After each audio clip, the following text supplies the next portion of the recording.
Can you guys see that?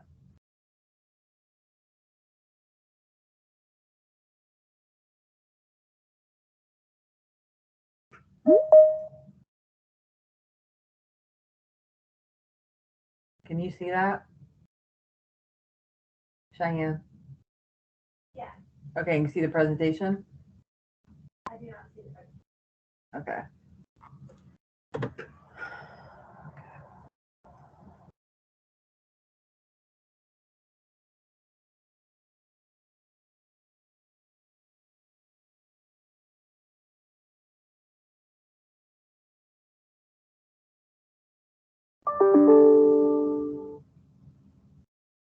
You see that now? Yes.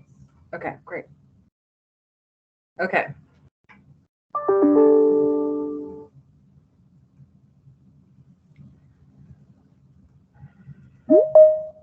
Okay.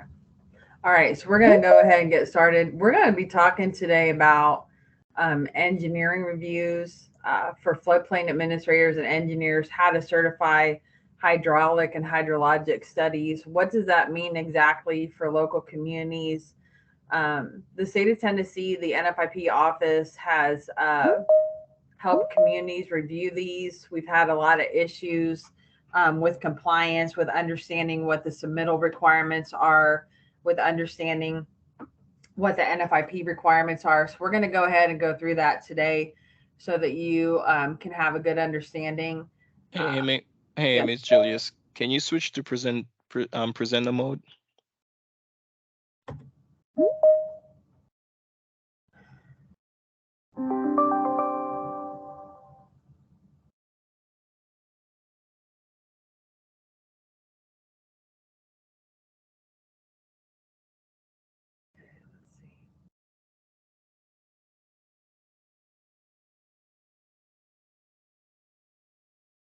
Can you see that now? Is that correct, Julius? Nothing is shown yet. Did you do share screen and then? Yeah, nothing's on our end yet. Great.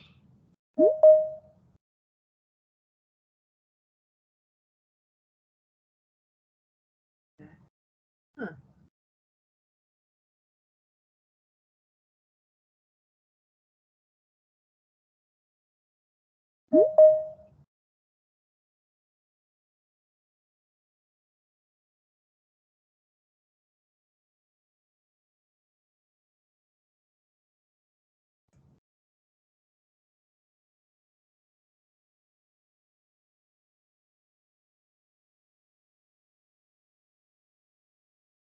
You see that now? Yep. So go to, nope, go back. Go to slideshow. Yeah, from, there you go. Okay, got it now? Okay. Yes, ma'am. Sorry, everybody. Today's been kind of one of those days where you hope everything will go well and it doesn't. So you just got to laugh, right? Okay, so we will get up and rolling. So today we're going to be talking about floodway encroachment, stream encroachments, what a floodplain administrator should be doing, what an engineer, what the submittal requirements look like, and how those should be done to make sure that you have a complete and compliant study that meets the NFIP regulations. So the National Flood Insurance Program has been established back in 1968 as part of the National Flood Insurance Act. And the regulations can be found in the Code of Federal Regulations, Parts 59 through 78. The major goals of the National Flood Insurance Program include saving lives and property, offering low-cost flood insurance to anyone within a participating community, whether your property is inside a special flood hazard area or outside. Flood insurance is available for anyone. And then encouraging a comprehensive approach to floodplain management is really important. So as we've talked about many times in many trainings, that there is a three-legged stool. So what exactly holds up the National Flood Insurance Program? The first one is flood hazard identification, which is mapping. So you need to know your risk. This morning when I was outside in the hallway, I saw an attorney in our building, and he had a question from a constituent about selling a piece of property and trying to determine what the flood hazard risk was on his property. He contacted a congresswoman to say he wasn't sure what he was looking at on the maps. And because we've had meetings with various attorneys, the staff attorney was able to look at the special flood hazard area and make that determination that the property was in a floodplain. So again, if you guys are ever buying or selling property, or you're working with various stakeholders in your community, making sure that you understand how to read a map is vital to know what level of flood risk occurs on a piece of property. And then flood mitigation. What are the regulations? What do the regulations state? Some people say potato, some people say potato, right? But we're looking at the National Flood Insurance Program. We're all trying to speak the same language as far as what is a flood risk, what's your freeboard requirement, how high do you have to build above the base flood elevation, what do I need for a crawl space construction, what do I need to be looking at to make sure that we're trying to reduce flood risk in a community and trying to mitigate various hazards. So flood mitigation is important. As we go through this presentation today, you guys will see within your regulations what the standards are for floodway encroachments or stream encroachments. And then flood insurance. As being a participating community within the National Flood Insurance Program, a community is kind of like a quid pro quo. If I adopt regulations, FEMA is going to allow my community to have flood insurance available for homeowners and property owners. So again, identifying my risk, knowing what the standards are, and having flood insurance available. Those are the three main pillars that really hold up the National Flood Insurance Program. So as we can see here in this schematic, it's kind of cool. It's a stair step. So a lot of times, like let's say that you're doing laundry and your washer and dryer are in the basement and you've got to go up the stairs to go on your first floor of your house, or you're taking steps outside of your house to go outside to get in your car. There's various regulations within the National Flood Insurance Program that's kind of like a stair step. They're cumulative requirements, meaning that you can't really have one without the other, that the higher up you go, you're also going to include the ones that are down below you. So for this schematic here, when you look at 60.3A, those are for communities that don't have any special flood hazard areas identified. And for 60.3 includes approximate special flood hazard areas. Those are zone A without elevation. So most communities in Tennessee have some level of zone A. So they're going to have 60.3A and 60.3B. 60.3 includes detailed flood hazard areas. So if you have a zone AE, AO, AH, which is shallow type floodings with base flood elevations. And then the standard in Tennessee is really to have 60.3D. That includes detailed flood hazard areas that have zone AE with base flood elevations and include a regulatory floodway. So those are what most communities have on their flood insurance rate maps. They do have some level of detailed flood hazard areas. They do have some zone AE with base flood elevations on the map based upon the cross sections and a regulatory floodway. 60.3E includes coastal V zones that are high hazard areas. And because Tennessee is not a coastal state, we do not have those as part of our standard flood damage prevention regulations. So again, these regulations are cumulative. You may have areas that have approximate special flood hazard areas, zone A. You may have areas with detailed flood hazard areas, or you may have a mix. And so if you have a mix, you're going to have all these standards that kind of encompass your floodplain regulations. So when we think about definitions, the National Flood Insurance Program has a lot of definitions, has a lot of acronyms. If you had vegetable soup, you could probably have bowls for days with different kind of letters in that. So the first one is base flood. That's your 1% annual chance flood event. It used to be known as a 100-year flood event, but as we all know, that if someone was here in May 2010 in Nashville, and a lot of times people will say that was a 1,000-year flood, people would think, well, if I lived through that flood, it's never going to flood again for another 1,000 years. Or if it was a 100-year flood event, it's not going to flood for another 100 years. But FEMA has kind of gotten away from that and uses a 1% annual chance flood event. It's kind of like sticking your hand in a bag of marbles and you have 99 blue and 1 red. So every time there's a flood event, you're sticking your hand in that bag to see whether or not you're going to have a base flood event. And then we also have base flood elevation. That is a standard that FEMA uses when they're looking at hydrology and hydraulics to determine what that elevation level is and what development or structure should be built up above that elevation. For every participating community, whenever there's a mapping study that's done, they get gifts to kind of take back with them to identify flood risk as far as flood hazard identification. So you have your flood insurance study.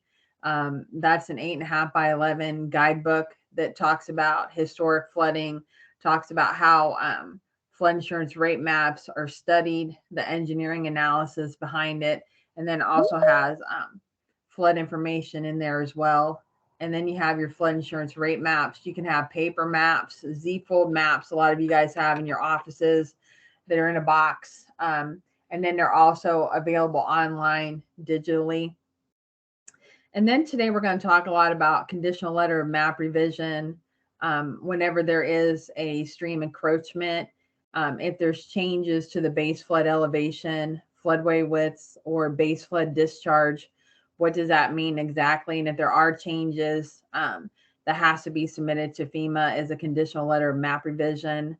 And then once a project is completed, an engineer or developer is going to be submitting a letter of map revision stating that what they propose to do in the conditional letter of map revision is identical to what was as built along a stream, and then revising the maps to show those increases or changes to the base flood elevation, base flood discharge, or the floodway widths.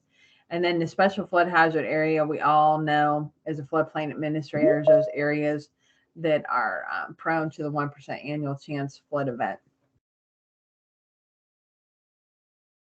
So this, I kind of like this chart because someone sat down and did all the mathematical calculations as far as what is a base flood. And as you can see, the highlighted number for the 100-year event is a 63.4% chance. So sat down and did this. And this is a flood having a 1% chance of being equal or exceeded in any given year. And this is a regulatory standard. So if you guys ever wondered how they came up with some of the percentages for the base flood, this is a chart that's been done many times. I've seen this in different presentations and things that have just kind of give you more information. So what is a floodway? A floodway means any kind of channel of a river or other water course in the adjacent land areas that must be reserved in order to discharge a base flood without cumulatively increasing the water surface elevation more than a designated height. A lot of times when I'm talking about this to folks, you kind of think about a bathtub when you turn on the faucet and you have the water that's running. And let's say you have a clawfoot bathtub that has the sides that come up. So you have that water that's filling up in that area. And then if it, let's say the kid, your child turns on the bathtub and forgets about it, goes to, let's say, go get a rubber ducky and come back and maybe turns it on a little too fast and the water comes up and it rises over and it spills onto the bathroom floor, right? So that's a way that you can think about a floodway, is that it's a channel of a river or other water course, and the adjacent land areas really should be reserved in order that if there is a base flood event, that that water can come up over the stream banks and flood into the adjacent areas naturally. And then studying that when there's development being proposed in those areas, what's it going to impact that area? A lot of times when we have engineering analysis, we have engineers that state, well, I'm just going to study my project site. I'm not going to look anywhere beyond that project site. Nothing's going to happen. But we all know that when there's development along a stream, it doesn't just impact that property. It could impact upstream or downstream. And you want to use a cumulative analysis to make sure that you're not increasing the water surface elevation more than a designated height in your community, and making sure that you tie into a detailed study. If there isn't a detailed study that's done, having a surveyor go out, survey the area, and show where the elevations are, and then have the engineer create an existing and proposed models and have more detail to that area. So it's really important to have this done. There's been a lot of arguments about why it has to be done. I don't want to do it. It's costly. But again, if you don't look at these kind of issues for floodplain management and take a holistic approach, different types of development can increase flooding. And then if I'm a property, let's say adjacent to development or a little bit downstream, if it's increasing my flooding, that's problematic. So you want to make sure that whenever someone is developing along a stream, that there's an analysis done to make sure that your flood insurance rate maps accurately reflect the flood risk in your community, so that when other people are developing, they know exactly what their flood risk is, so that they can make informed decisions about how they want to develop their property or not develop their property. And also, if you think about it too, from a safety services or for emergency management response, if you don't understand what your flood risk is, if you haven't looked at a map, if there's been a lot of development in your community and your flood maps are older, that can cause problems as well. So understanding the floodway schematic. So this is just a good schematic to kind of look at the special flood hazard area. We talked about earlier, special flood hazard area is that area that shows a 1% annual chance of flooding. It can be a low-lying area that's susceptible to flooding. And so you're going to be looking at that stream channel, and then you're going to be looking at line A to line B, and that's a flood elevation before encroachment. So you can kind of see that you just have a low-lying area, you have that stream. There's a flood elevation, kind of like the water surface elevation, before there's any kind of encroachments or anything done. So we look at it a little bit more. Whenever FEMA is developing flood insurance rate maps, what they kind of do is look at that stream channel where the water is moving, and then they're looking at the floodway fringe, which includes the special flood hazard areas, and they kind of simulate what an encroachment would be. So if it's kind of like if you were putting fill in and you're going to squeeze a channel of water, you want to see how much that surcharge would be. And if it's a foot or more, it's going to be that floodway area. And then if it's less than a foot, it can be the floodway fringe. But looking at that surcharge to see what the flood elevation is before encroachment versus the flood elevation after encroachment will determine what your floodway is versus just your floodplain.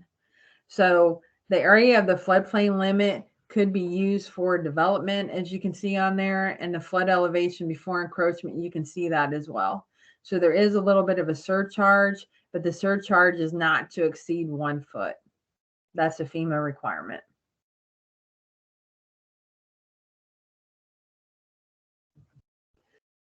So as we talked about earlier, when communities get their flood insurance rate maps, there is a method to the madness, right? Because sometimes we hear folks, or especially if you're a floodplain administrator, you hear various stakeholders, citizens say, I don't like these maps are wrong. Somebody just arbitrarily drew the floodplain on the map. But there is actually a detailed analysis that goes into developing flood insurance rate maps. So whenever FEMA has new watershed studies that are being done in Tennessee, there's various products that communities have as far as regulatory products to help determine what the special flood hazard area is. So on the left, you can see the historical flood insurance study where you have a family getting rescued from a flood event into a boat. And then on the right, you have the new layout of a flood insurance study. So if you're a floodplain administrator, you should have a copy of this in your office. If you don't have one, you can go on the FEMA Map Service Center website and download one of these to have in your office. But this actually talks about historical flood events. It talks about how a flood insurance rate map is developed, the engineering, the modeling behind it. There's floodway data tables. It talks about the different kind of cross sections, that are on a flood insurance rate map, base flood elevation, and then there's flood insurance study profiles to help identify what the base flood elevation should be for a structure if you're using the upstream corner and you're measuring perpendicular to the stream center line. This flood insurance study profile, this helps determine the base flood elevation. Again, if you're looking at the upstream corner and you're measuring perpendicular to the stream center line, if you're in between two cross sections, the surveyor will measure that and then use AutoCAD to use little tick marks in between those squares to get to 1/10 of a foot. So this is what it looks like. This is how a flood insurance rate map is developed. And then engineers use the hydraulic and hydrologic factors to determine the elevation at various points along a stream as it varies due to topography and other encroachments and different things along the stream. So the National Flood Insurance Program does have floodway requirements.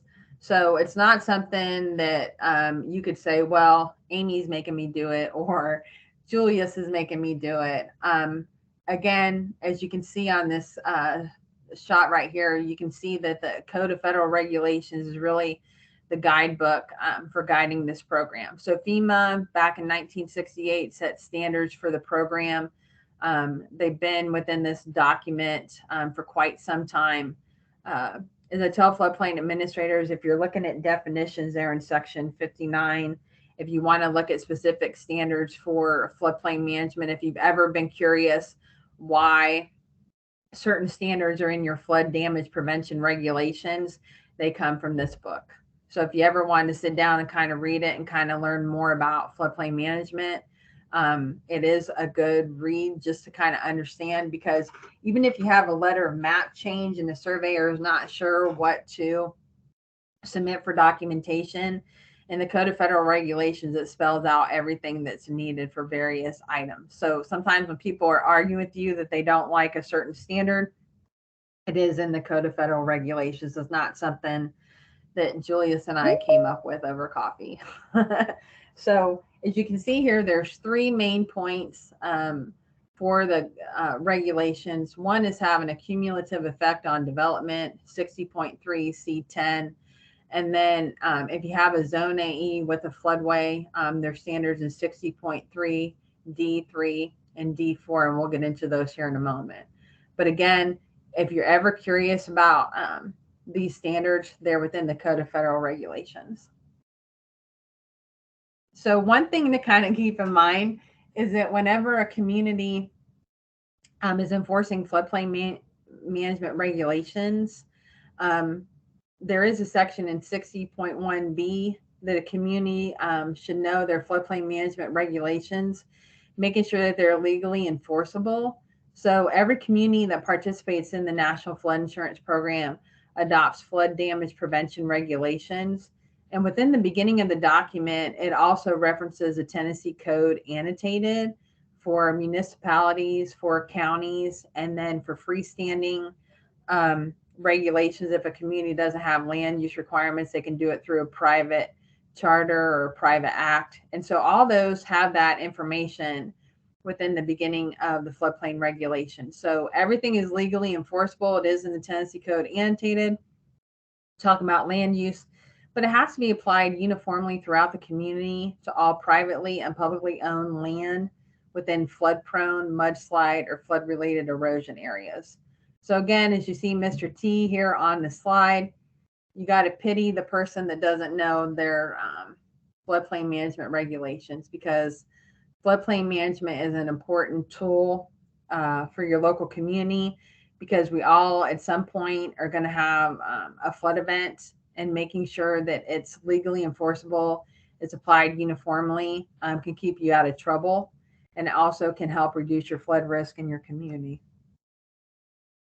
We talked about a moment ago, the Code of Federal Regulations has standards about stream encroachments and what should be done. So in order to have an engineering analysis done for a Zone A stream or an unmapped stream or a Zone AE stream without a floodway, Until that floodway is designated, no new construction, substantial improvements, or other development, including fill, shall be permitted within zones A1 to A30 and AE on a community's firm unless it's been demonstrated that the cumulative effect of the proposed development, when combined with all other existing and anticipated development, will not increase the water surface elevation of the base flood more than 1 foot at any point within the community.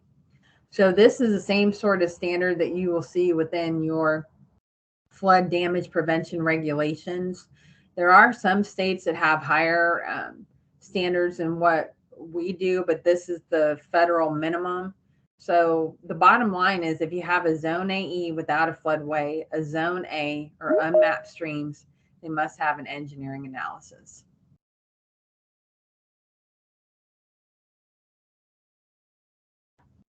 Now, when we go to zone AE with floodways, so this is typically what you can see sometimes on a flood insurance rate map. That crosshatched area is defined by FEMA as a floodway of having a high susceptibility to flooding. So the standards are pretty much the same, that you're going to prohibit encroachments, including fill, new construction, substantial improvements, and other development within an adopted regulatory floodway, unless it has been demonstrated through hydrologic and hydraulic analysis performed in accordance with standard engineering practice that the proposed encroachment would not result in any increase in flood levels within the community during the occurrence of the base flood discharge. So when we look at this, again, sometimes people get a little bit confused about the language that's saying that it's prohibiting everything. But in actuality, what it's really saying is it's kind of like asking for permission. So it's kind of, a lot of you guys are parents and you guys have kids, and maybe you have a cookie jar in your kitchen, and your child should ask you for permission before just reaching in the cookie jar and taking 6 cookies out of the cookie jar, but asking for permission to make sure that if they're doing any kind of proposed development along the stream, that it's not going to result in any increase in the flood levels within the community during the occurrence of the base flood discharge. So that's essentially what it's saying there in 60.3 D3. And then in 60.3 D4 is that it can cause an increase, but it says notwithstanding any other provisions of 60.3, a community may permit encroachments within an adopted regulatory floodway that would result in an increase in base flood elevations, provided that the community first applies for a conditional firm and floodway revision, also known as a conditional letter map revision, fulfills requirements for such revisions as established by 65.12. And it has to receive the approval of the federal insurance administrator. So essentially, you can have an increase up to 1 foot, but in order to do that, you have to submit that documentation to FEMA ahead of time to make sure that it's compliant with the NFIP regulations. So you can allow an increase up to 1 foot, but they have to submit a conditional letter map revision prior to construction and get FEMA approval and submit a letter of map revision within 6 months of construction. So essentially, you're going to be submitting that documentation to show that there's differences, there's increases, there's changes between the base flood elevation, base flood discharge, floodway widths.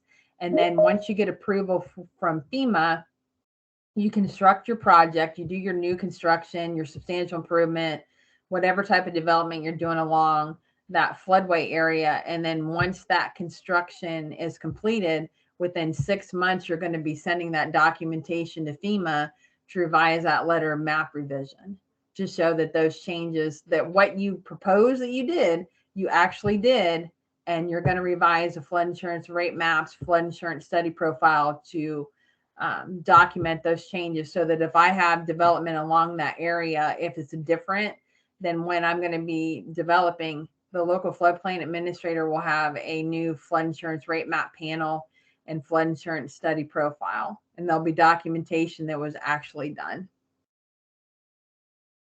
So what is an encroachment? Encroachments are activities or construction within the floodway, including fill, new construction.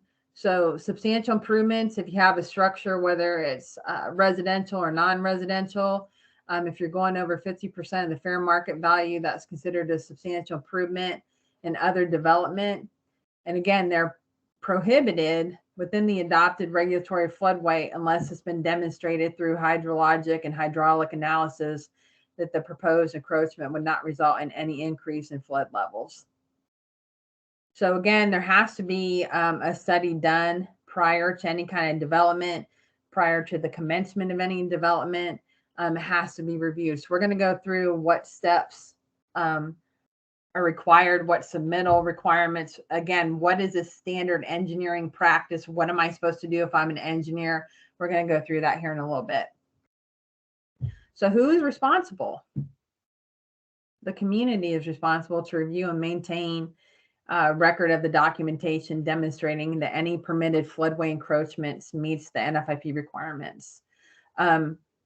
So as a state coordinator, it's been kind of interesting, kind of reflecting upon this process and this element of my job is that whenever I used to go out and do audits or community assistance visits, sometimes you see development in a floodway and you see a no-rise certification where somebody would just fill it out, sign it, and they would give it to the community and they go, okay, here you go.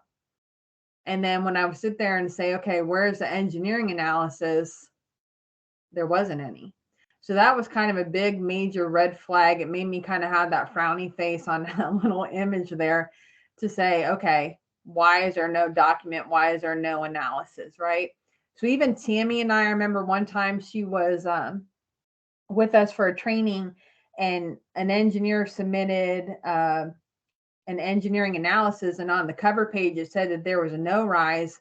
But I'll never forget it. She was sitting in my office flipping through the document.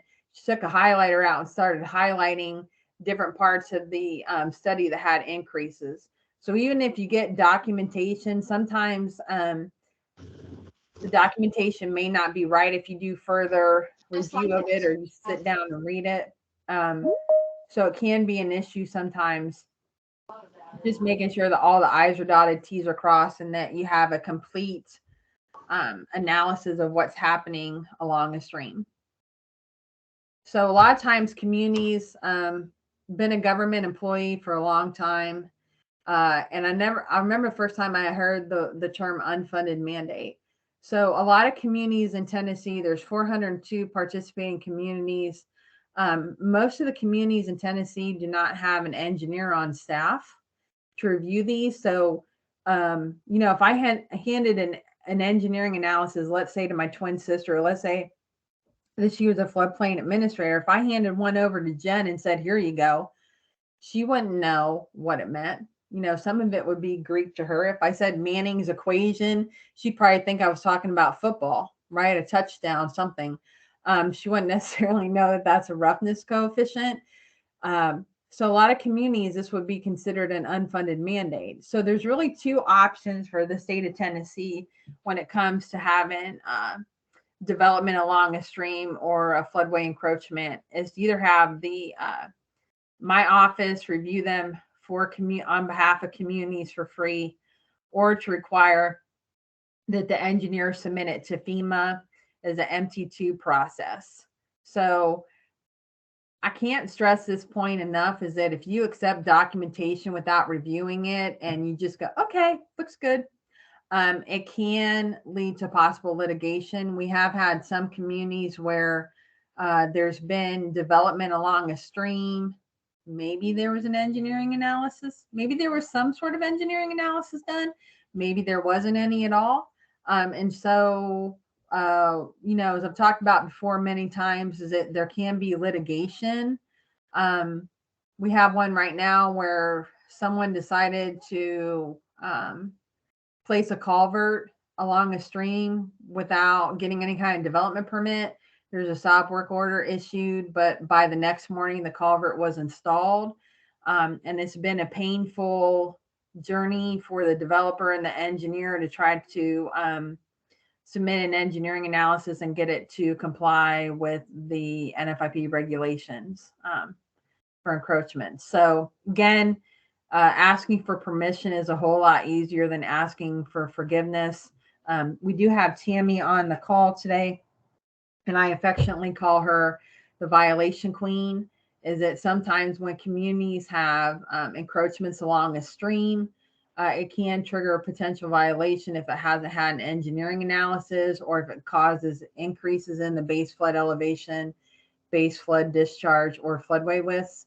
So again, trying to make sure that you don't have those potential violation letters coming to your community, because if you do, a copy goes to the mayor and a copy goes to you if you're the floodplain administrator.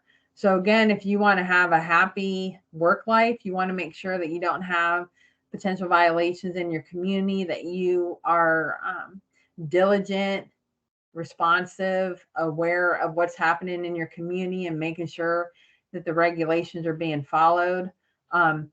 Sitting here in my office every day, I kind of have a unique perspective because I get phone calls all the time from individuals that'll say, hey, my neighbor is doing such and such along a stream. And sometimes the floodplain administrators know, sometimes they don't know. Sometimes homeowners don't think they need to have a permit, so they just go ahead and build a levee on their property, and then their next door neighbor saying, hey, every time it rains, it's flooding my property. So, like sitting here behind the desk and looking or listening to people and their different concerns, makes this part of the job very important for local communities to make sure that they understand the regulations, and making sure that they're applied uniformly is really important.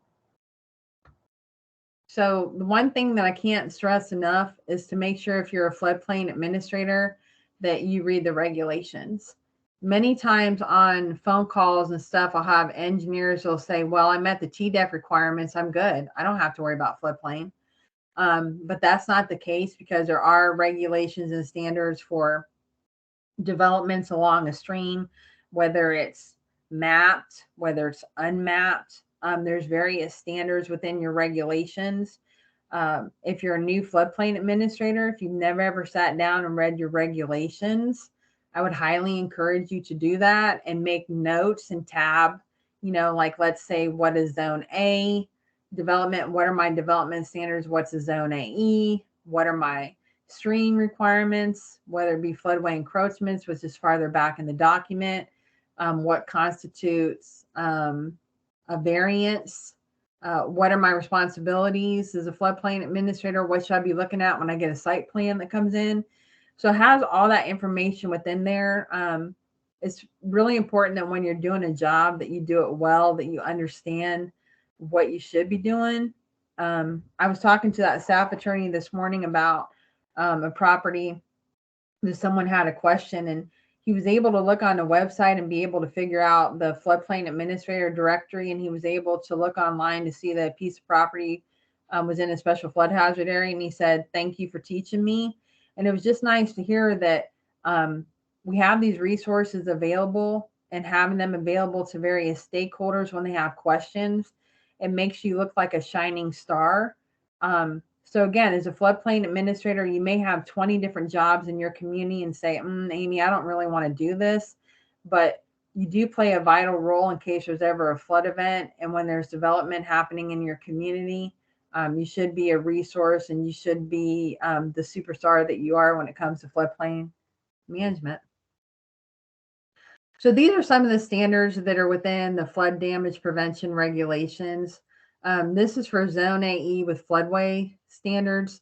And again, it's talking about how, if you're going to do any kind of encroachment, they are prohibited unless you have a hydraulic and hydrologic analysis performed with standard engineering practice that is not going to result in any increase. If there are going to be increases, a community may permit that those changes be submitted through a conditional letter of map revision to fulfill the standards that were in 6512 and have approval from FEMA.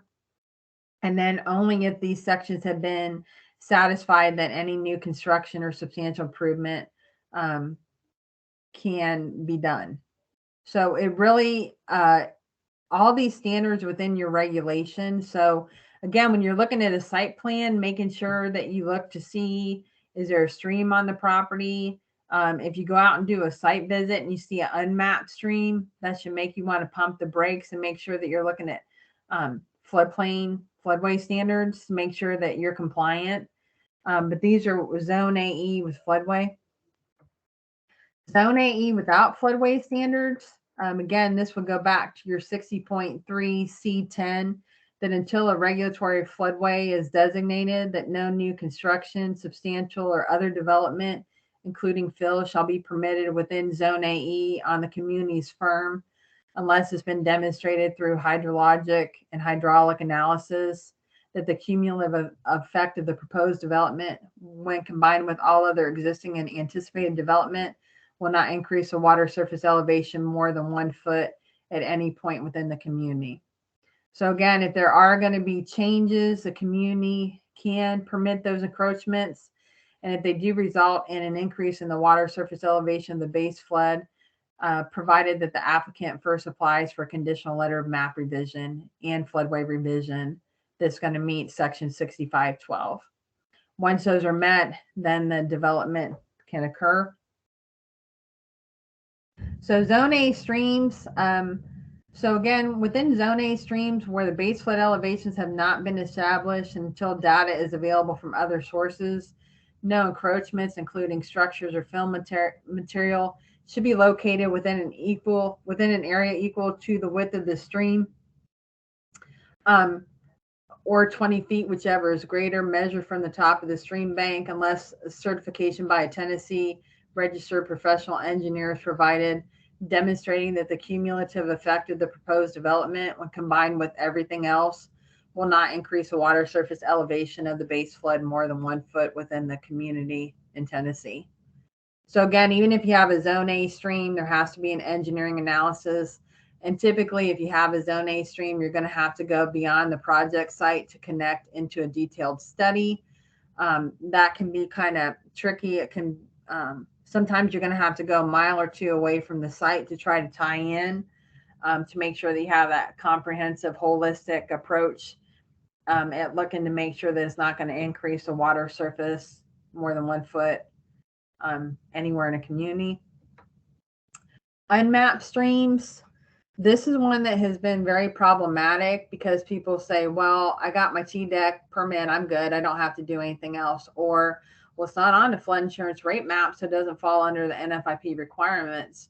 But actually within your regulations, it has information about unmapped streams, that if there's going to be any kind of encroachment, whether it's fill, whether it's other development, within an area of at least equal to twice the width of the stream, measured from the top of each stream bank, there has to be an engineering analysis to demonstrate that the cumulative effect of the proposed development, combined with everything else, will not increase the water surface elevation of the base flood more than 1 foot within any point within the locality.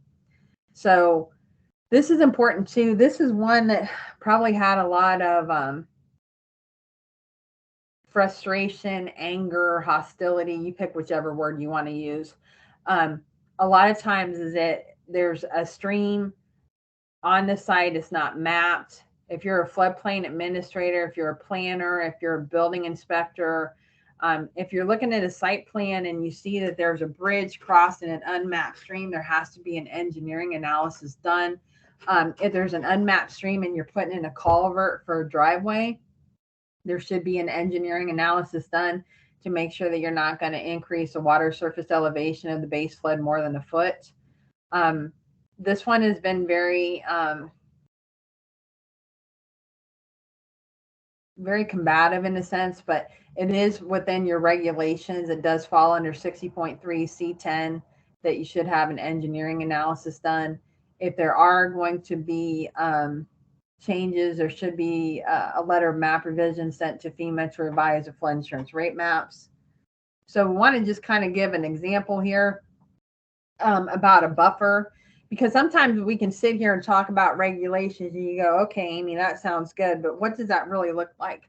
So this is actually a drawing that Carrie Williamson from TVA said, okay, Amy, what exactly is it? So I like this kind of example because it shows that the stream is 10 foot wide from measuring from the top of one stream bank to the other side.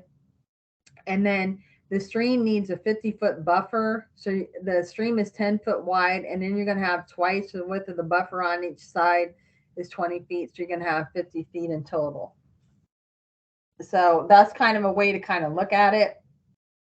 Again, if you're a floodplain administrator after this training session, if you have questions or you have an engineer that maybe didn't attend this training that does work in your community and maybe isn't as familiar with these standards as he or she should be, go ahead and give them this presentation.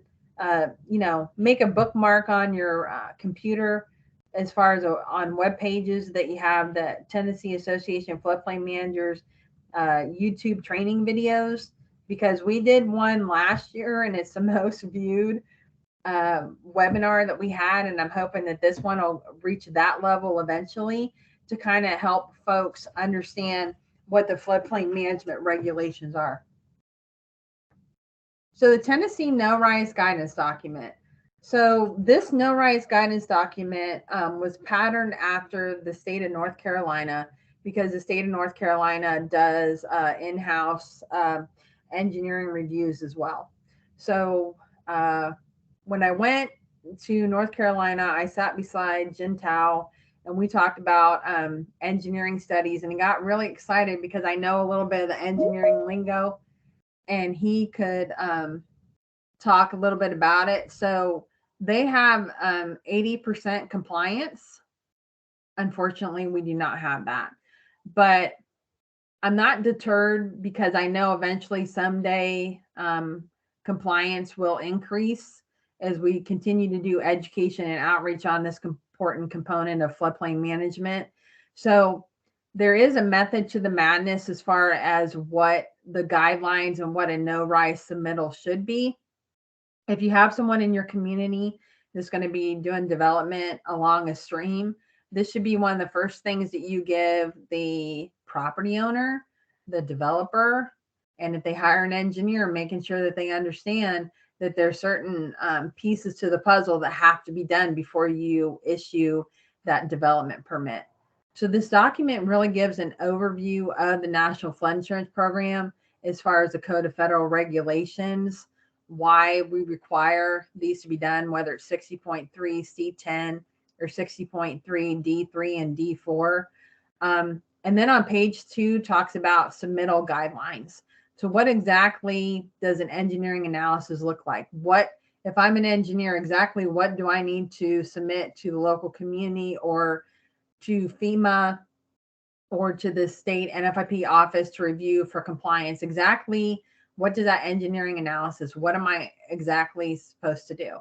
And then it also discusses hydraulic models, excuse me, exactly the 5 types of hydraulic models, how they should be done, what they indicate, documentation requirements, how am I going to dot all my I's, cross all my T's, additional considerations, ordinance requirements, and then there's 12 total pages. So a lot of times when Yang and I get engineering analysis, sometimes people pick and choose. You know, it's kind of like going, let's say, to a buffet. So they kind of pick and choose what they, or let's say you're going to a meat and 3 and you decide you want to have meat in one side and not the other 2, or you want to have meat and 10 sides, right? People kind of pick and choose what they want to do, but on page 2, there are submittal guidelines of all the things that need to be submitted. And we'll get into that here so that you guys kind of have an overview of what we have. So the first thing is that there's going to be an engineering analysis. There is a clearinghouse as far as who is responsible for having the HEC-RAS model. A lot of times people say, hey, Amy, can you get me the HEC-RAS model? And as being an army of one for a long time, I don't have the time to download those HEC-RAS models. I don't have the software on my computer to make sure that everything is there. So what we recommend is that if an engineer is going to be doing an encroachment along a stream, that they reach out to FEMA and request the HEC-RAS model from them. And the requester must submit the user fee, and on the website is listed above with the request for the flood insurance study technical and administrative support data. Now, sometimes people say, hey, Amy, what's the fee? The fees can change, so we always recommend that folks look at the FEMA website. And again, they have to complete a form to state, let's say that they want Killbuck Creek and they want it between cross sections A and cross section C. And then it can take an average request 2 to 3 weeks to fill. The one thing that we constantly hear is that I am going to request it today, but I wish I had it yesterday. So again, one thing is to make sure that if you're doing any kind of development along a stream, that you budget enough time to get the model from FEMA. If it comes out on a HEC2 and it comes out on dot matrix paper, that if someone has to input that into the modeling software, that they have to sit there and probably cry because it's hard to read, it's difficult. That you budget time for little hiccups when it comes to obtaining these models and then inputting the data. So this is a little spreadsheet that Yang has created as far as having a no-rise review checklist. So these are some of the information, some of the features that are within the no-rise guidance document on page 2. So talking about having a project narrative, no-rise certification, topographic work map, cross-section plots, and then having design for proposed plans, making sure that it's certified and stamped, and then having all 5 models within the report. So these are some of the things that when we get a submittal from an engineer, or if we get a submittal from a community that the engineer submitted to the community, doesn't have all the information we need to review. And sometimes when we look at it, we'll see that there's certain things missing, and we'll email the engineer and say, hey, we need this, we need that. And then hopefully they send it to us. But this is kind of a thing, you know, it's kind of like knowing, do I have everything to even start this process? So the project narrative is kind of the who, what, where, when, why. It really gives a detailed description of the project, including the flooding source, the effective flood insurance rate map panel number, and an annotated firm is recommended. And then having the source of topographic data and what the study methods are on hydrology and hydraulics, model results and comparison table to prove a no-rise. So as I talked about earlier, when Tammy was sitting and looking at a engineering analysis, and even though the front page said, hey, I got a no-rise, when she was looking at the comparison table, she saw that there were rises within the model. And then supporting calculations and documentation should also be part of the project narrative. So another key piece of the puzzle is to have a no-rise certification. And this is where the engineer is going to be indicating that they're certifying that the proposed project name will not increase the base flood elevation on a stream within a certain community and the date. And again, it's saying that it will not increase the base flood elevation, floodway elevation, or floodway widths at published and non-published cross sections in the flood insurance study. A no rise should be 0.00 feet rise from the effective. So sometimes when I first started doing audits in communities and there was development along streams, sometimes the only thing you would see is this piece of paper here that would say that there was no rise and there wasn't an engineering study, which kind of threw off some red flags to go, okay, where's the engineering analysis? A topographic work map, every single submittal should have one. This is one where we have a lot of times where we have engineers that say, I don't wanna, and then I sit here and say, you gotta. So it kind of goes back and forth that they don't, I'm not sure why they don't want to do it, but having a map to have certification of the project, vertical datum, cross sections of existing versus proposed development, effective delineation, the boundaries in the floodway, revised delineation of boundaries in the floodway, where there's tie-ins. Again, you want to have it between the boundary and the floodway, between the effective and the revised based on the topo. Where's the stream center line? Clearly labeled topo elevations, having a scale and north arrow, and then showing existing and proposed features and structures. So really this map is kind of showing the area that's existing versus what you're proposing to do, and having information as far as where the boundaries are, where the floodway is located, stream center line. So it kind of gives a visual representation of kind of like your project narrative. The project narrative is going to tell the who, what, where, when, why, but the topographic work map is going to be a visual schematic so you can see where you're doing development, let's say along Killbuck Creek, what's existing, what's already there, what are you proposing to do, what are the elevations, and how are you delineating all of that. This is kind of an example of a topographic work map that you can kind of see the stream. You can see the stream center line that's there in blue, and then it has different cross sections and tie-ins to show where the development is being proposed in that area. Cross-section plots.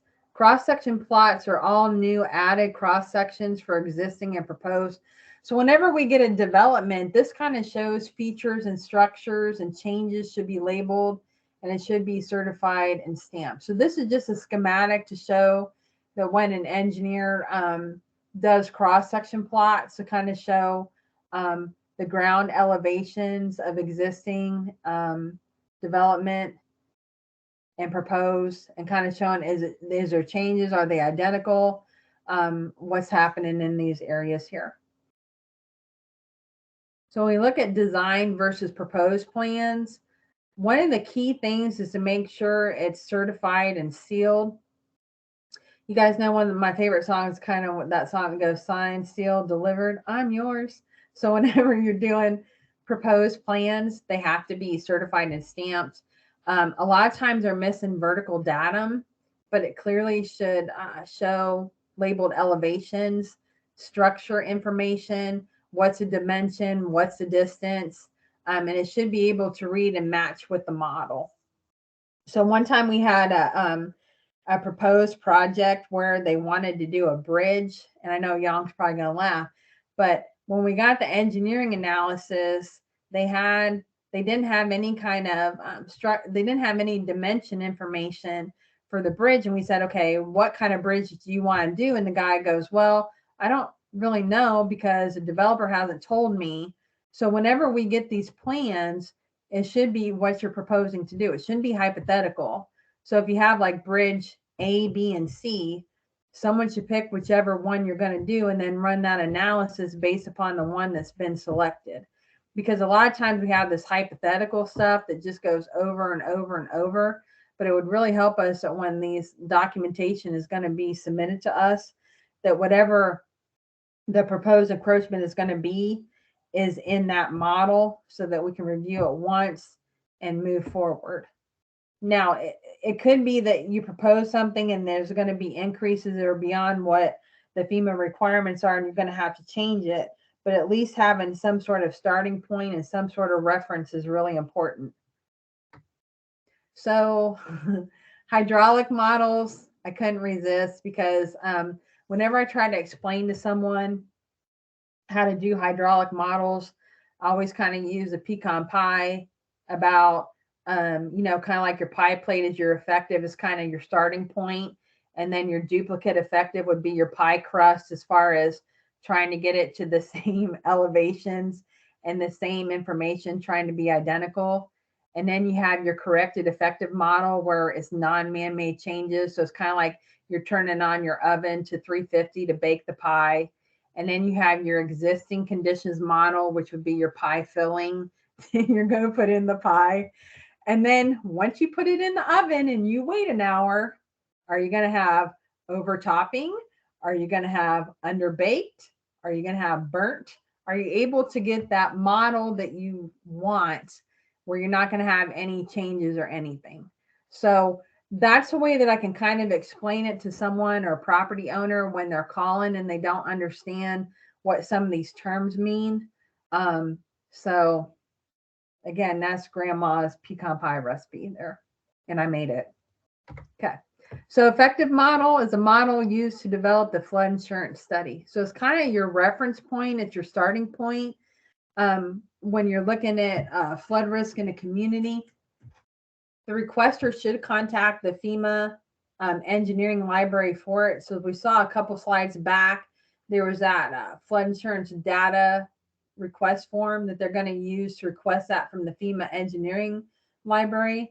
If the model is not available, the requester is going to need to create an effective model that duplicates the results in the flood insurance study. Duplicate effective model is the effective model run using the modeler's hardware and software. And you're going to use the same version of the effective model.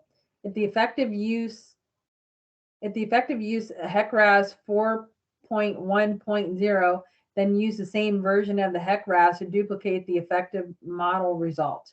So essentially, you want to be comparing apples to apples and not apples to pineapple. You don't want to try to use a different version. You want to try to make it the same. And you're going to use the entire effective model. You're not going to truncate the model. And you also want to use the same boundary condition for the model. And the duplicate effective floodway limit should always be set using method 1 to match the effective model. Corrected effective model, it may or may not be required. So if there's errors in the effective model, if there's inappropriate expansion and contraction coefficients, if there's datum adjustments, bridge modeling errors, you want to have appropriate loss calculations, weir coefficients, pier coefficients, bridge rails, or if there's culvert modeling errors, if the size, materials, entrance, and exit losses, you're going to want to have that in the corrected effective model. And then there also can be other kind of errors as far as incorrect, ineffective flow locations and elevations. If there's incorrect or unreasonable Manning's roughness coefficients. So again, when you think about Manning's roughness coefficient, if you think about it this way, if you have a piece of property, let's say it's a farmland, it's farm field, let's say it's just a cornfield, and all of a sudden you're going to develop it near a stream, and you're going to put in, let's say, a road, and you're going to put in a driveway, you're changing the roughness coefficient that if there's a flood event, the water is going to be running at a faster pace because it's pavement than when it was, let's say, a natural area of a cornfield, and it's going to naturally percolate down to the water table. You're causing an increase, and the area where the water is going to be hitting the ground is going to be a different kind of roughness than it was pre-development. So that's like a Manning's roughness coefficient. Or if there's gross errors in topography at existing sections, if there's negative surcharges or surcharges over 1 foot, you're going to want to correct those in the model. And if there's any kind of man-made changes prior to the effective model that was not captured in the model. So sometimes you can have old models and there was man-made changes done that wasn't reflected in that can cause issues that you'll have to fix in the corrected effective model. Existing conditions. So whenever we think about existing conditions, when we're modeling, if a HEC-RAS model was done, let's say in the 1990s, and it's 2022, you're going to want to insert cross sections or modify to accurately portray the existing conditions at the site. Cross sections should not be duplicated or interpolated, but should be based on field surveys at the project site. And that's going to also be certified in the cross section plot. So if I'm an engineer and someone's hired me to do an engineering analysis, I'm going to want to make sure that my firm has a surveyor on staff, or we're going to hire a surveyor to make sure that the cross sections have the correct field survey, and that my cross section plots identify that. And then I also want to make sure that I have enough cross sections to accurately model the proposed changes. I don't want to have, let's say I may have to have a cross section every 500 feet, or let's say that I start off and I just want to have a cross section at the beginning of my project and at the end of my project, and I don't want to put any in the middle. Well, that's not really showing existing conditions and having a good benchmark to make sure that you can see changes in the model. So you want to make sure that you have enough cross sections to accurately model those proposed changes. And then encroachment stations should be added to new cross sections based on the flood insurance rate map or interpolated from the floodway data table in the flood insurance study. Again, when we're thinking about existing conditions, making sure that additional cross sections due to proposed condition should be added in this stage for comparison against a proposed condition model. When the effect of a project extends upstream through a different model, either that model or the information contained in the model should be used to analyze the hydraulic upstream. And then proposed conditions model, this is what you're actually proposing to do at the site. It's a modification of the existing conditions model. All revisions associated with the project should be included, even if those revisions are not within the floodway itself. Let's say you have something that's outside the floodway but in the floodplain. So examples can be changes outside the floodway that are integral to the project should be included, such as approach fill for bridges or conveyance easements. And then there should be no increase in the water surface elevations for both the base flood and floodway. And then no increase in the floodway widths on either side of the stream compared to the existing conditions model.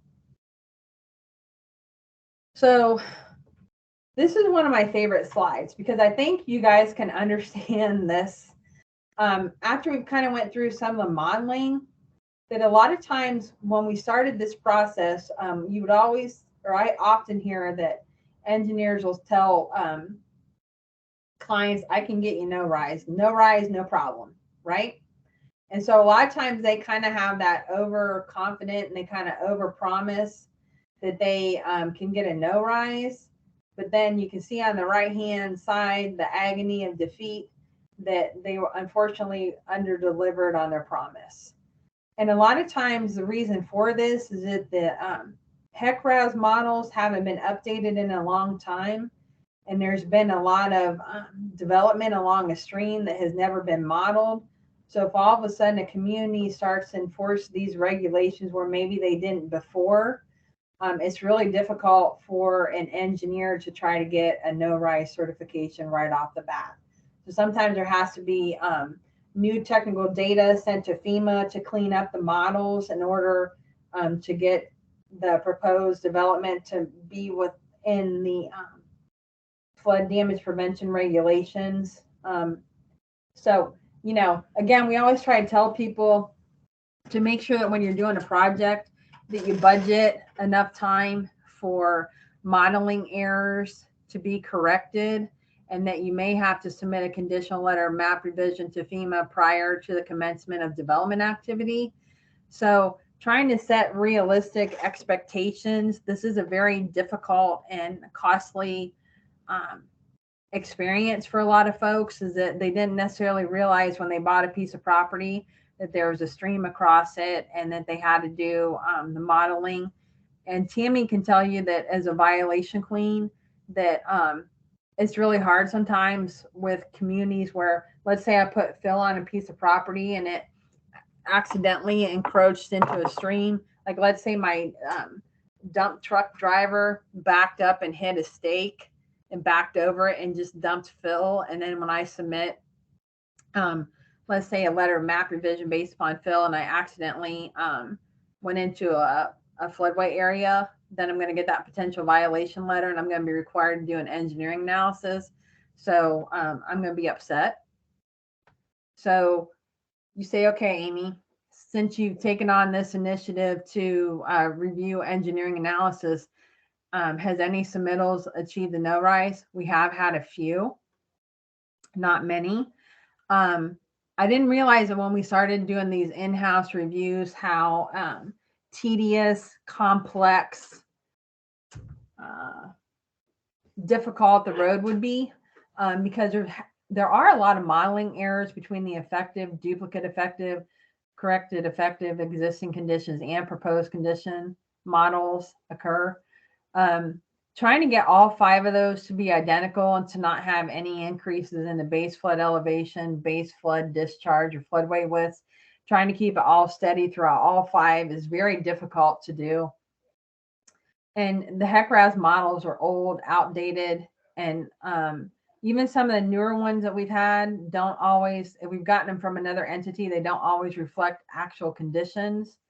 And previous development along streams were not modeled. That's the biggest issue, is that there's previous development along streams that were not modeled, causing increases in the current modeling. Because again, as we all know, that when you get a flood insurance rate map, you could get it today, and by tomorrow it's already outdated because of other development, right?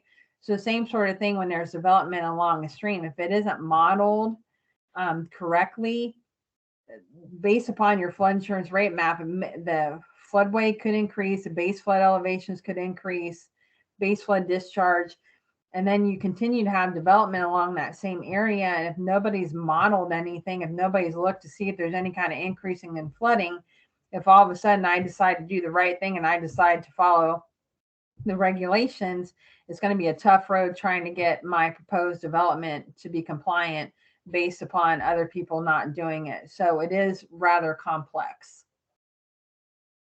So I love the schematic because I swear that looks like me sometimes. But anyway, if a no-rise can't be achieved, FEMA's comment on a proposed project, an engineer can submit a conditional letter of map revision. And again, that's FEMA commenting on a proposed project that, if it were to be constructed, would affect the hydraulic and hydrologic characteristics of a flooding source and will result in the modification of the existing regulatory floodway, the effective base flood elevation, or the special flood hazard area.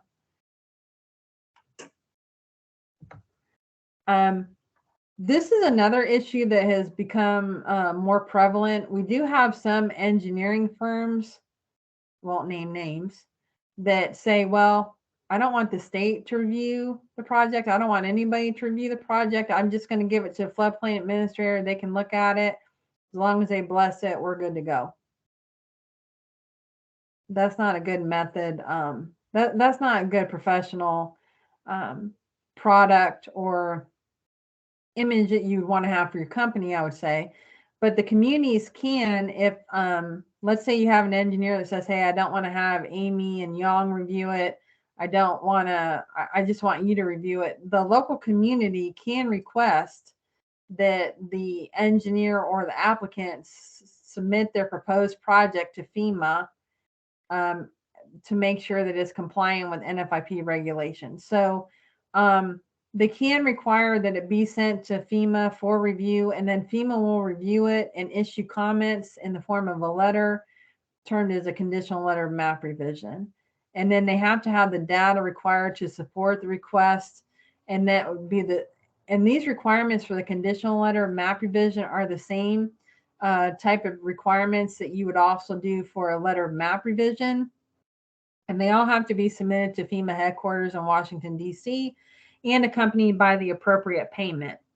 So if someone doesn't want to have the state review it for free, the community can require that a conditional letter map revision be done, that it be submitted to FEMA for review and comment prior to commencement of development activity.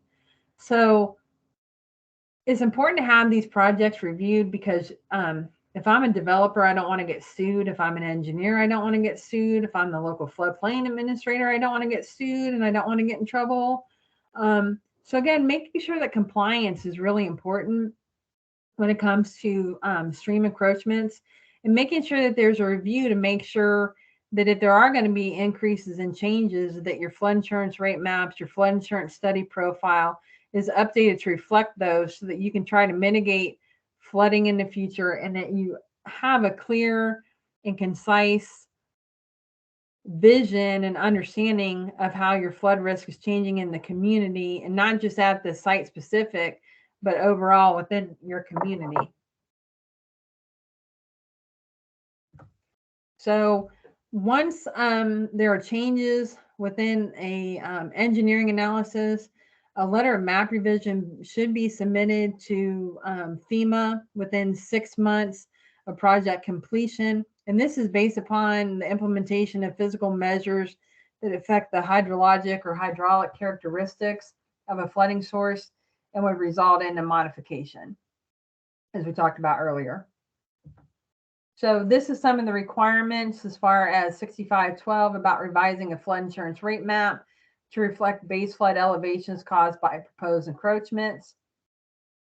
And again, this first one here is talking about whether or not you have an unmapped or mapped floodway. So if you have 60.3 C10 or a zone AE with a floodway 60.3 D3, that the community should apply to the federal administrator if there's changes in the model, a conditional letter of map revision, and then a request for a conditional map change and the appropriate initial fee, making sure you pay your fee.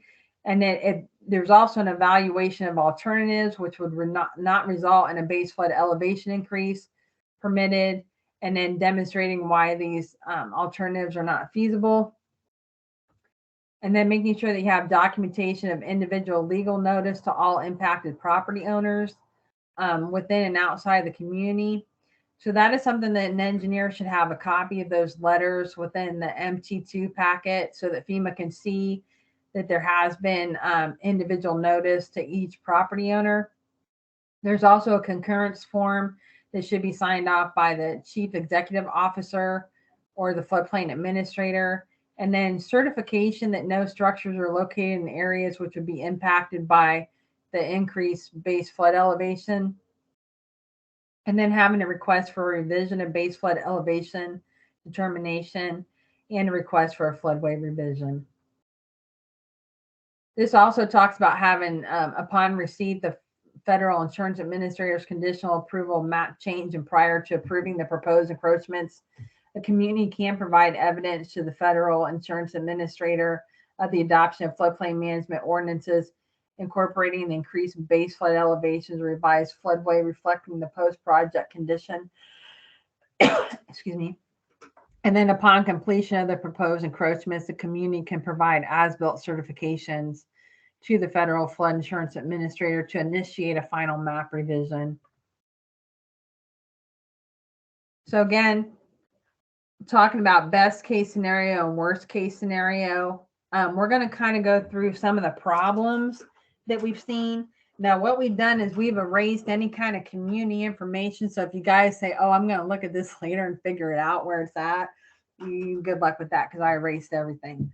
But you can kind of see here sometimes that this someone had sent a conditional letter of map revision to FEMA.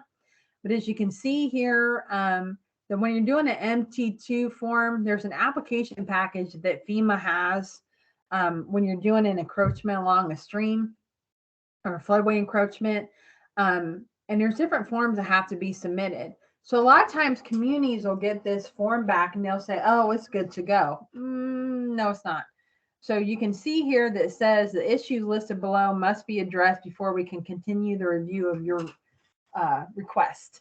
So the thing is if there's listed issues within a project, the engineer has 90 days to resubmit the required documentation, or FEMA will, you kind of have a 90-day, you kind of have like a little stopwatch. And after 90 days, if that information isn't submitted, then the engineer is going to have to resubmit all the paperwork, and it's going to hit me with at least a $9,000 plus fee to resubmit. And if I was the applicant or the client, I would be furious. So again, FEMA will review the documentation to see if there's issues or errors. And as you can see here, that there wasn't a riverine structure form certificate number 3. Looking at the proposed conditions, HEC-RAS model reveals that there are encroachments within the channel and there needs to be fixed. And then just looking at some of the hydraulic modeling, talking about some of the errors that are in there. And some of them, these letters that an engineer will get back, some of them maybe have never ever submitted application package before, or maybe is unfamiliar with all the criteria that has to be met. So FEMA will actually sit down and write all this stuff out for an engineer. And then if there's additional questions, the engineer can contact FEMA, especially the application reviewer, and talk to them one-on-one about questions that they have regarding this. Now, this is kind of what you want right here. So I put golden ticket because in order for it to be approved, you have that in the upper right-hand corner, you have conditional letter map revision -APP, which means that it's been approved. And this is kind of your golden ticket. Once you get this in the mail, then you can issue that development permit. I have a lot of times where engineers will say they submitted it, but there hasn't been any kind of feedback from FEMA, and they'll say to the local community, hey, approve it, approve it, approve it. No, you can't approve it. You have to wait until you get this comment document to show that all the I's have been dotted, T's have been crossed, that the submittal is compliant, and that FEMA, based upon having all the complete and correct documentation, is stating that the proposed development meets within the guidelines. The same thing here. After 6 months after completion, once the developer or engineer submits it to FEMA, this is showing that it's been submitted, that what I proposed to do, I actually did. And this is showing that there's going to be revisions to the stream. This also, every single community gets a letter to the mayor, to the floodplain administrator. I get a copy of the application package for a letter of map revision. So essentially you get this application right here that talks about on the city of Collegedale, the Wolf River or Wolf River Creek is being revised. So I get this front letter here, and then I get a floodway data table that's been revised between cross section AN to AP. So that's showing the revised data there. This is showing the flood profile has been revised, and you can see in the upper right-hand corner, it's showing it's been revised based upon a letter of map revision. Will have the application effective date on there. And then it'll also have the flood insurance rate maps. It'll show different areas that have been approved as well. Another issue that has come to light is that if a project is deemed to be compliant, if you have a zone AE, a zone A, an unmapped stream, you can have up to a 1 foot rise. You can, if an engineer did it correctly, the local community can get a concurrence letter. The concurrence letter comes from me. We have one engineer right now that is telling people when he does projects that he has concurrence when he does not. So again, if you want to know if a project is compliant, you're going to have this concurrence letter from my office with my signature. No one speaks on behalf of Amy Miller but Amy Miller. So if you want to know if a project is compliant, if there's concurrence that it meets the NFIP regulations, again, this is another golden ticket that you want to have in your hands. If you're not sure, or if you think there's a misunderstanding, contact me and let me know, because Young reviews the engineering analysis and he says, hey, Amy, it meets these standards. We can write this letter to concur that is compliant. And this letter is important because if you have a flooding issue later and a citizen calls you and says, hey, I think that, let's say, Miller Bridge over Killbuck Creek is causing flooding on my property. If you have this concurrence letter, this is kind of an insurance policy or a benefit of having a review to say, hey, it does meet the NFIP requirements, so that you can kind of ease other citizens' concerns about a proposed. Another issue that we've had sometimes is we'll have someone that'll say, well, I submitted a letter of map revision for this project. It was done a long time ago.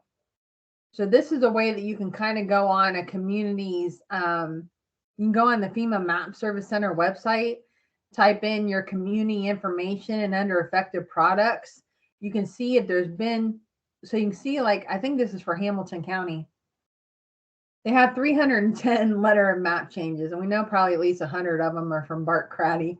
But there's letter of map changes. But if you specifically want to know if a project has submitted the required documentation, you can go under here and see that there's been 6 letter of map revisions done to the flood insurance rate map and the flood insurance study profile. So there's been increases and changes.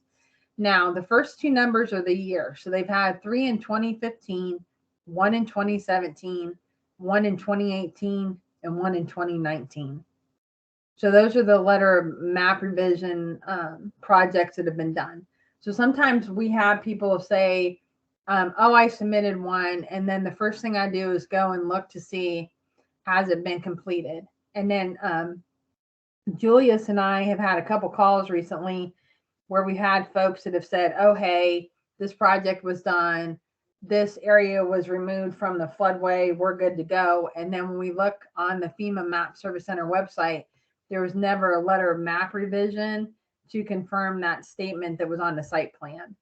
So again, making sure that they follow up within 6 months of construction to do this is vitally important. What about a variance?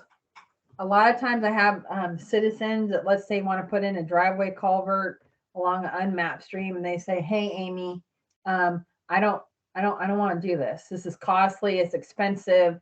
Why should I have to pay so much money to do the standard? Everybody else hasn't done it. So can you do a variance? And as you can see there in 44 CFR 60.6A1, variances shall not be issued by a community within a designated regulatory floodway if any increase in flood levels during the base flood discharge would result. So that kind of sums it up in a nutshell, that if there's floodway development, a community shall not issue a variance. So Yang, do you want to talk about this next slide? All right. Thank you, Amy. Hi, my name is Yong Jung. I have been reviewing the no-rise cases in Tennessee 4 years now. Can you hear me? Yes. Okay. And as Amy mentioned previous slide, we only have a few approved cases. So I have enough track record to tell you these common problems that I see during the review. So the first one is the model need to be executable. So all submitted model has to be executable, and sometimes that's not the cases. And second one is the creating the model for the project area only. So I saw a lot of times that engineer only create a model for the project area only. But if the effective model is executable, then you have to use the entire models as your basis. And only exception is the, when you don't have the executable effective models. Example is the, if the effective model exists as a HEC-2 output format only, so you don't have the input. In that case, you can create a project, create a model for the project area only.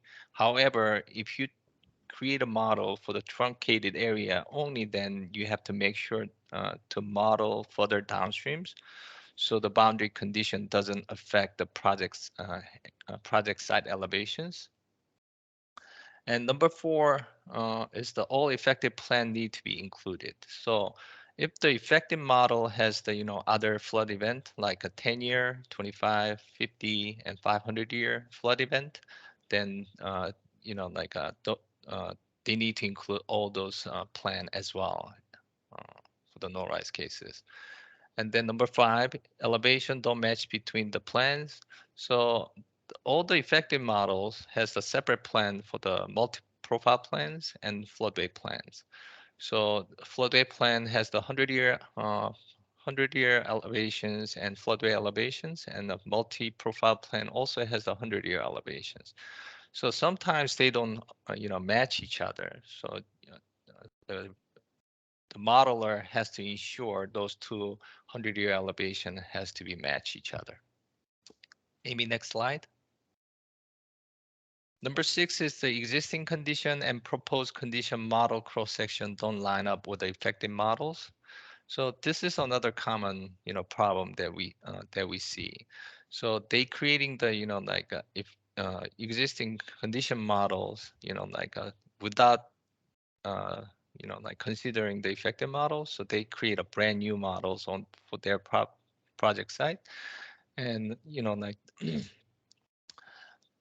this is not acceptable because, as Amy mentioned, no rise has to be 0.00 feet rise from the effective. So, modeler has to look at the effective model conditions for their existing and proposed condition models. And number 7s are another, common issue that we saw during the review. They claim no rise solely based on the existing and proposed condition model result. So they claiming, there's no elevation increase between the existing and proposed condition models, but there's an increase from the effective, and that's not the no rise cases. And another common problem that we saw is a design plan or proposed plan information doesn't match with the proposed models. So they said one thing for the structure in their design plan. However, their proposed model has a different structure, size or the openings.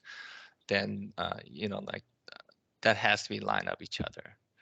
And number 9 is a geometry, cross-section geometry mismatch outside of the proposed project area.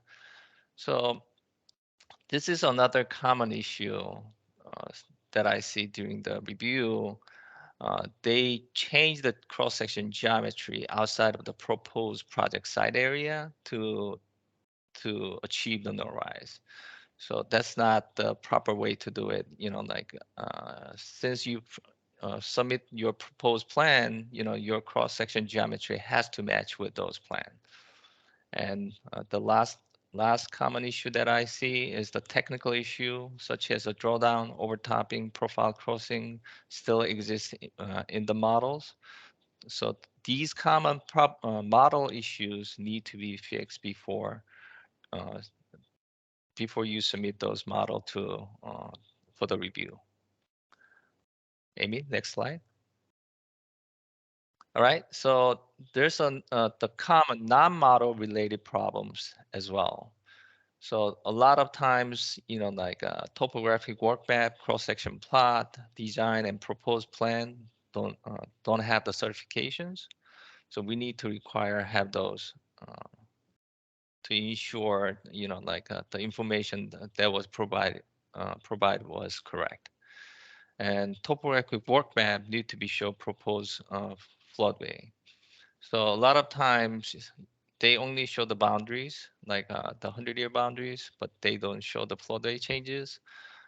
But the floodway is also, the delineation is also required for the no-rise cases. And number 3, topographic work map need to show the proposed layer ties into the effective, the special flood hazard area layers at the downstream and upstream limit. So they only sometimes they only shows the topographic work map for their project site only, but they don't have the elevation doesn't tie in within those project sites, or boundary doesn't tie into the effective boundaries. Then they need to expand those map further upstream and downstream to have those tie in. And number 4 is the missing vertical datum references. So sometimes effective model is in the NAVD 29, NGVD 29 elevation datums. And, the newer topo is based on the NAVD 88 the vertical datums. So sometimes this vertical datum is very important, the factors. So the all submitted the document has to have vertical datum reference in it.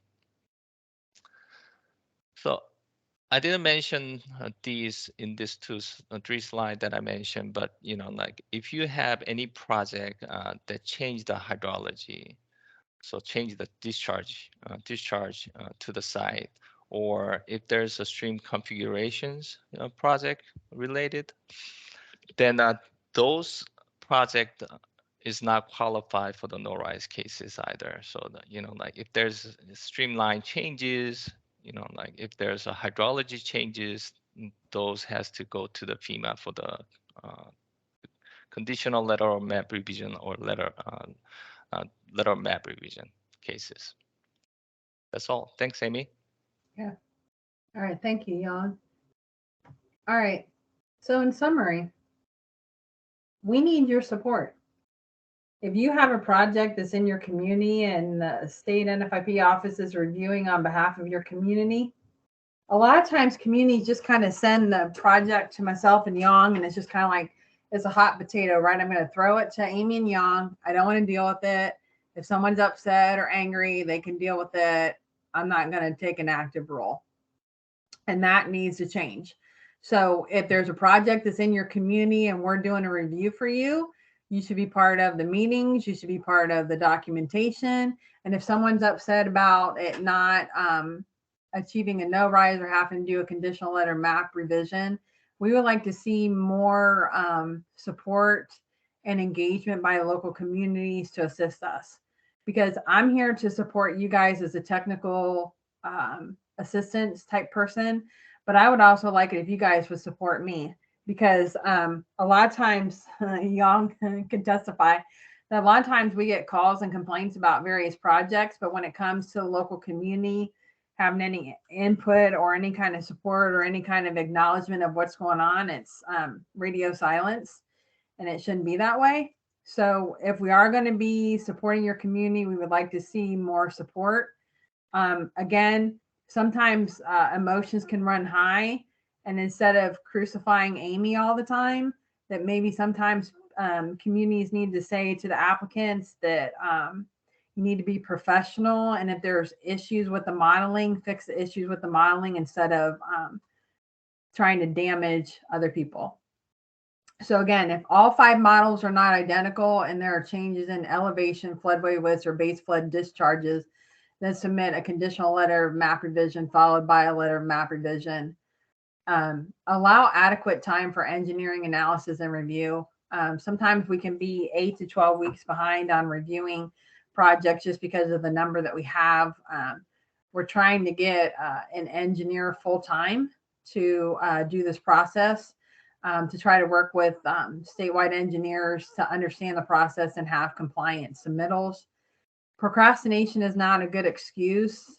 Sometimes people wait till the last minute to try to do an engineering analysis and then get really upset because FEMA didn't give them the models the next day. So again, you want to make sure that you have adequate time, adequate resources. If you're doing a grant application, start the design process as soon as possible.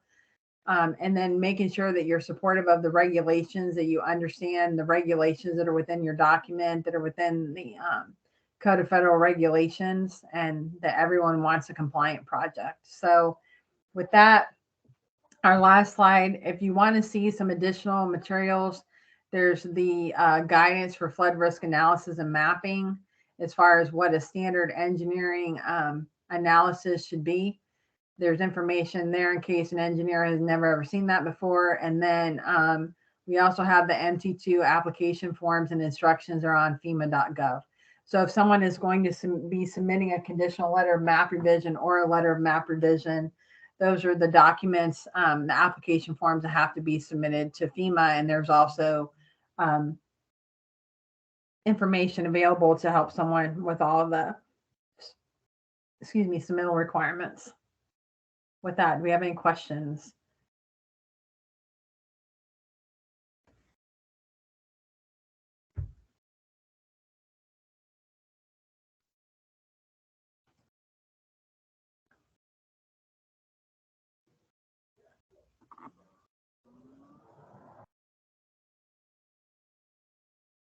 Anybody have any questions?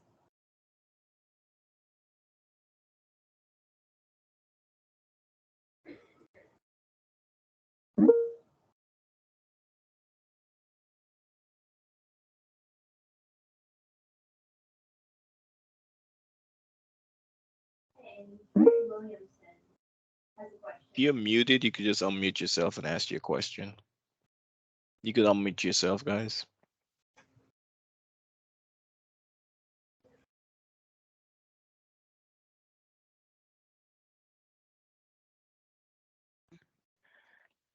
Okay, this is Carrie Williamson. Can you hear me? Yes, ma'am. Okay, I had an issue with my mic on my end. So thank you for the presentation. Always good to hear this information. I want to make sure I understand correctly. I'm a flood risk program manager for those of you who don't know me, Tennessee Valley Authority flood risk program manager in Knoxville, Tennessee. Back in the 70s, 80s, and early 90s, the Tennessee Valley Authority did a lot of flood studies for, excuse me, flood insurance studies for communities and FEMA. And most of our models, excuse me, are HEC-2. A few of them were done in HEC-RAS.